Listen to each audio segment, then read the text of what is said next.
مسرحية الإضراب عن الطعام في سليمانية وروح جاشية لعام 66.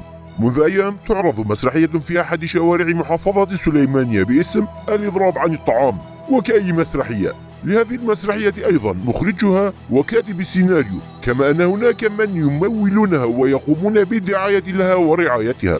أما المضربون عن الطعام الذين يتم تغذيتهم بالسيلان فهم مجرد ممثلون يلعبون أدوارهم في المسرحية لا غير. في هذه الأثناء هناك من يحاول أن يصور هذه المسرحية على أنها حركة شعبية وحركة ثورية واستياء شعبي، لكن الجيد في الأمر وأننا لسنا بهذا المستوى من الغباء الذي يجعلنا نصدق مثل هذه الأشياء والقصص، كما أننا لسنا عميانا لدرجة تجعلنا لا نرى الحقائق. فحملة الإضراب عن الطعام في سليمانية ليست سوى مسرحية باختصار، ولا نقول غير ذلك الكثير عن ممثلي هذه المسرحية، لأنه من المحتمل أنه تم استغلال مشاعر هؤلاء، أو ربما تم إقناعهم للقيام بهذه الأدوار مقابل أجرة على عملهم. بل انتقاداتنا موجهة إلى رعاة ومخرجي وكتاب السيناريو لهذه المسرحية. فراعي هذه المسرحية وروح جاشية لعام 66، ومن يدير هذه المسرحية هم بككة والاتحاد الوطني وبعض أعضاء الجبهة المعادية المناوئة للكرد. إذا نظرنا عن كثب إلى هذه القضية نجد أن هؤلاء الأشخاص يزعمون أنهم نظموا هذه الفعالية بسبب رواتبهم، لكن من قطع رواتبهم هي الدولة العراقية، ومن يتعاون مع العراق ويقف معها هو الاتحاد الوطني الكردستاني. ففي وقته طرح عادل مراد عضو اللجنة المركزية للاتحاد الوطني على الدولة العراقية قطع موازنة إقليم كردستان وعدم صرف رواتب موظفي الإقليم، وقال آنذاك سترون كيف ستستسلم لكم كردستان. أما بافل طالباني الذي عبر عن دعمه لهذا الحراك ووضع كافة مؤسسات الاتحاد الوطني في خدمة هذا الحراك وهذه الفعالية، هو في الأساس يقف مع العراق في قضية عدم إرسال الرواتب. فتوجه بافل طالباني إلى المعتصمين في موقع الفعالية وأعرب عن دعمه لهم. فيبدو أنه بعدما خسر بافل بعد عرض مسرحية الانتخابية يحاول عرض مسرحية الاحتجاجات والإضراب عن الطعام. إن الدولة العراقية والنظام الشيعي أسوة بنظام البعث وصدام حسين ومن قبله على مر الأزمان لا يمكن أن يقبلوا بأن يعيش الكرد غير مضطهدين في العراق، رغم أنهم لن يقدروا على ذلك، فيحاولون التربع على أرض كردستان كمستعمرين محتلين ناهبي خيرات كردستان وأهلها.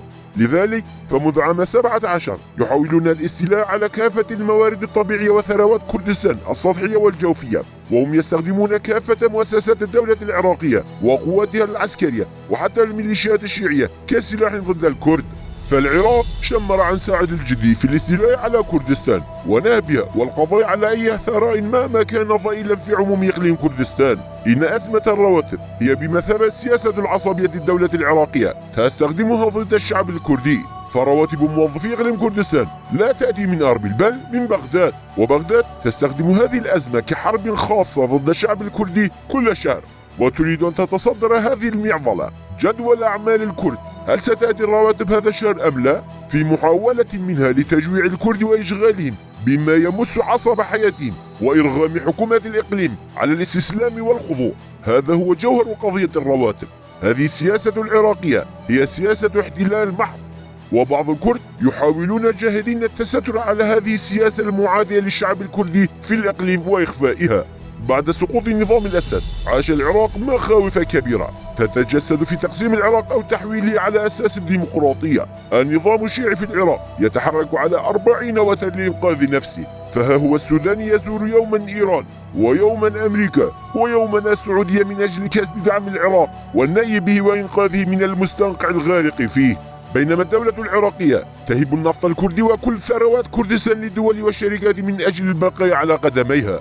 فباعت نفط كاركو لشركة بريتش باترول البريطانية في سبيل قطع الطريق أمام الكرد في ممارسة حقوقهم الوطنية والقومية، وسمحت لبريطانيا ببناء قاعدة عسكرية في بلدة الجيارة في الموصل، وقامت ببيع نفط خانقين لشركة صينية، بمعنى أن العراق يبيع النفط الذي يعتبر شرعيا للكرد وحلالا كحليب الأم فقط لاستخدامه في إطالة أمده، بينما يحاول الجحوش إخفاء الهوية الاحتلالية للدولة العراقية كما حدث عام 66. تسعى وسائل إعلام بككة جاهدة كل يوم إضفاء الشرعية على ممارسات الدولة العراقية وتبريرها. تنشر أخبارا تقلل من شأن حكومة أربيل وبشمركة كردستان والبارزانيين وتشويه صورتهم. ففي الوقت الذي تقطع الدولة العراقية موازنة إقليم كردستان ولا ترسل رواتب موظفي الإقليم، تنشر وسائل الإعلام بككة أخبارا كاذبة ملفقة تدعي أن بارزاني لا يصرف الرواتب، وعندما ترسل الرواتب تقول بأن الحكومة العراقية قامت بإرسال رواتب كردستان، وهذا الولاء يشبه ولاء أجراء الكلاب لأصحابها وأسيادها. وهذا هو صلب مهمة هذا الإعلام المعادي للكرد والموالي للدولة العراقية وسط دوامة الفوضى التي تعصف بالشرق الأوسط. لو أن هؤلاء الناس احتجوا عندما تم بيع نفط خانقين وكركوك للبريطانيين رغما عن الكرد وأدانوا هذه الممارسات لكنا قبلنا أيديهم. لو نظم هؤلاء هذه الفعاليات عندما كانت مدن كردستان وحقل كورمور تتعرض لأبشع الهجمات الإرهابية وقصف ميليشيات الحشد الشعبي لكنا قبلنا أيديهم وأرجلهم، لكننا لا نكن أي احترام لأولئك الذين يصبحون موالين أتباعا لاحتلال الدولة العراقية باسم مسرحية الإضراب عن الطعام. وعلى وجه الخصوص الاتحاد الوطني وبككة اللذان يبرران احتلال الدولة العراقية بأجندتهما الخاصة القذرة فلا نكن لهم أي احترام. وسيكتب التاريخ أن نفط كردستان وثرواتها الطبيعية كانت حلالا للكرد مثل حليب أمهاتهم، وأن الدولة العراقية عندما حاولت الاستيلاء عليها ونهبها ومحاربة الشعب الكردي بها تعاون معها بعض الكرد كجحوش ومرتزقة.